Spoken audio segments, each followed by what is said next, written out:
Good morning. This is Damon, Professor Damon Fordham, and we're going to talk this morning about the rise of ancient Rome and of one of the greats of world history, Julius Caesar, in the midst of all of this. Now, don't forget, folks, this on June the 18th, your papers are due. And again, if you have some questions, feel free to email me. I'm going to check them right after I post this video, as far as that goes. Now, having said all of that, let's move on.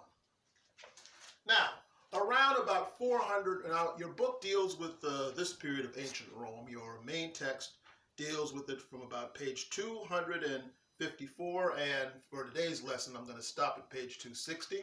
And I'm going to talk more also about Rome on Thursday, on June the 18th. And we'll wrap that up around Monday and talk about the Imperial China. And then we're going to probably conclude by talking about the fall of Rome in the Middle East and so forth. Okay? Now, having said all of that, let us begin. Now, around about 260 or so BC, you have a lot of people flocking to the Italian peninsula in the Mediterranean as a place to live and so forth. And so this leads to eventually the settlement of what we know today as ancient Rome. And the Romans had their own mythology about this, that there were these two sons who were named Romulus and Remus, who were lost in the woods, and they were suckled by a she-wolf. And they went on into manhood and became great conquerors. And so the symbol of Rome was the she-wolf with the two sons being suckled by it and so forth. Great big part of their mythology, and those of you who are mythology fans might be familiar with that story. But anyway, they began to gather around that Italian peninsula, along with people from Gaul, which we know today as France, and some of the Germanic peoples, and some of the Greeks and so forth. And these folks who would come there would take a lot from the previous Greek civilization. They saw it as like a high post of knowledge, and if to be a very knowledgeable person, you had to understand Greek, but they also spoke their own language that would evolve into what we know today as Latin, okay? So educated people in those days would go on to read, write, and speak in both Greek and Latin, right? So anyway, they got into these wars with the people of Carthage, which was across the Mediterranean Sea in North Africa. And they had what was called the Punic Wars that dealt with that. There was a naval battle called the First Punic War from about 264 to 242 BC, which is where the people of Rome and Italy, that's where they conquered Sicily, okay, the little island to the south of Italy, okay? Then they had the Second Punic Wars, which really showed their strength because the guy from Carthage who they were fighting against was the great military general Hannibal, who fought Rome with the elephants, and that was a major advance in military history. Well, somehow, in spite of Hannibal defeating them on a few occasions, Rome wound up winning the war against Hannibal, and there was a final one between 149 and 146 BC, in which they basically destroyed the major power of Carthage, right? So Rome began to have this really super army of sorts. And let me tell you how disciplined these people were, or how they got them to be disciplined. They had this process to instill discipline among the Roman troops by what they called decimation. Decimation, what does that mean? Well, get this. They would go randomly among the legions of Roman troops, and they would pick out of every 10 men at random, and yeah, they would kill every 10th soldier. Now, what effect do you think that would have? Well, of course, that would fill them with terror, and that would mean that they would be in absolute obedience to their superiors in the army. And so this is what made them, of course, knowing that they were going to have to face this type of thing on a regular basis, made them fearless and ruthless, and they became mean, lean, conquering machines as a result of this. This is what was known as the war ethos. They went around trying to conquer as much land as possible during this period. And of course, this was leading to the rise of what would soon become the Roman Empire. So they, as I mentioned before, they exterminated the power of Carthage over North Africa, and they conquered that. And so they conquered much of the northern part of Africa, as well as the western part of Europe. And one of the major people in that, and one whose story I'm going to concentrate on today, is that of Julius Caesar. Now, Julius Caesar, his story is really interesting. He was born to a lower level political family around 100 BC. And the father died when he was young, and so he joined the army in his late teens, early 20s. Well, on his way back to Rome, he was kidnapped by a group of pirates, and the pirates demanded a ransom from his mother. Well, the mother paid the ransom, but Julius Caesar was so military adept that, get this, he led raids that captured the pirates that kidnapped him, and he had them crucified. What? Crucified? Yes, crucified. You see, ladies and gentlemen, contrary to popular belief, yes, Christ was crucified, but crucifixion was a common method of execution in those days because, as you'll remember, Christ was crucified in the middle of two thieves. See, that's what happens when you read this stuff. Anyway, you know these things. But anyway, he became the high priest of the state religion of Rome. And he had these two friends named Marcus Crassus and another named Pompey. They had the first triumvirate, which is the rule of three men. So he became essentially a governor, a co-governor with Crassus and Pompey. And so he went on a mission to go and fight the people of Gaul, which we now know as France. And he wound up conquering Gaul in the midst of this. And he wrote about his adventures, and you can still read about some of these adventures to this day. So he also defeated the barbaric Germanic tribes that were next door to France and much of Western Europe. So this triumvirate became jealous of Julius Caesar because Caesar's exploits abroad made him very popular with the Roman people. And so, of course, needless to say, that was a threat to these guys.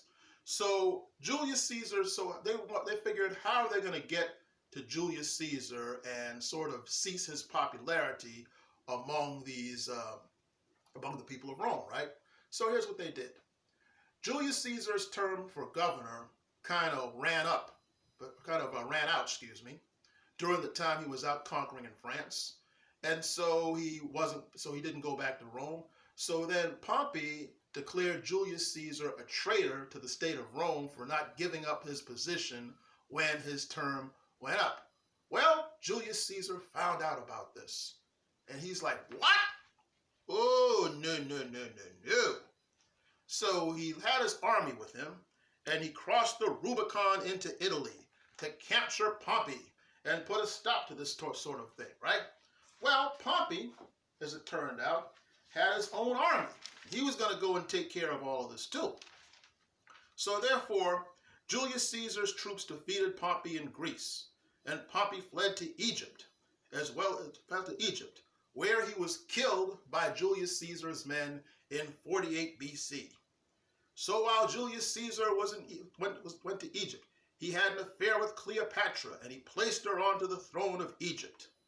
And he defeated the remaining followers of Pompey while he was there.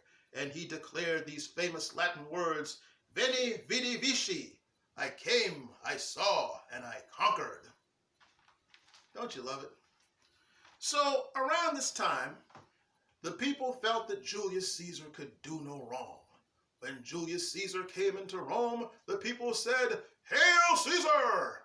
And they blasted the trumpets as he rode the chariots through in glory. And of course, this caused the envy of the Senate, including an old buddy of his by the name of Marcus Brutus. And there was also a fellow named Cicero, who was a well-known philosopher in the Senate, who said things like that he who does not know his history shall forever remain said that he who does not know what came before him shall forever remain a child. Think about that for a moment. He who does not know what came before him shall forever remain a child. Kind of deep, huh? Well, anyway, these men plotted against Julius Caesar because he stormed into the Senate one day after the crowd chanted, "Hail Caesar!" Because, see, he was making Rome great again. And thus the people of Rome were proud of the fact that Julius Caesar had conquered all this land, and he showed mercy to the poor while he was ruling, so Julius Caesar could do no wrong. So while Caesar was making Rome great again, the Senate did not appreciate that, and he declared that he was now over all the Senate. He was now the dictator of Rome. And the people said, "Hail Caesar!" again, because they were all too happy to be ruled by Caesar. But the Senate's like, oh no, where could this possibly lead?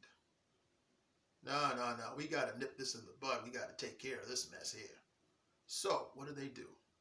They came up with this plot to where they would, at the March of Ides, they would, in front of the Senate, they would gather around and each would take turns stabbing Julius Caesar so that no one particular member of them would be held accountable to the Roman public by doing so.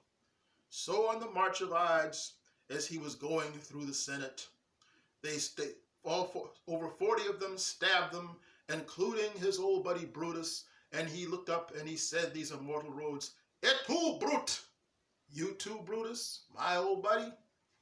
And so he fell dead in front of the statue of his old buddy Pompey, who he once had killed. You just can't make this stuff up, I tell you, isn't it? It's just amazing. Well, the people of Rome did not appreciate this.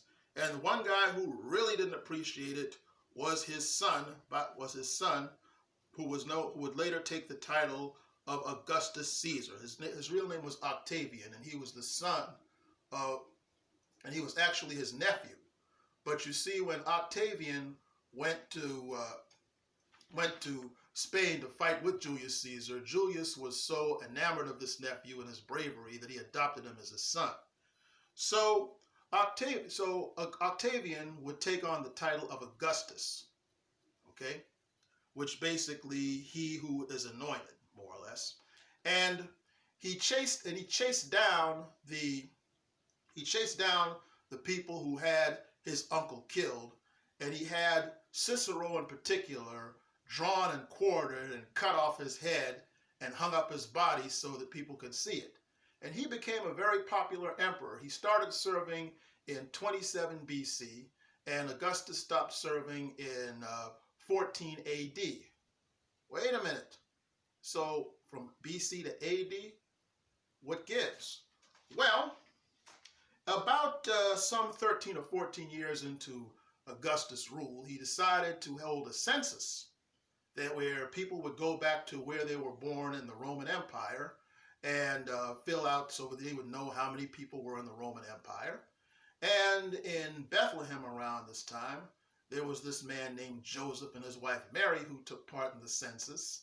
And they went to Bethlehem, and of course you folks know the rest of that story.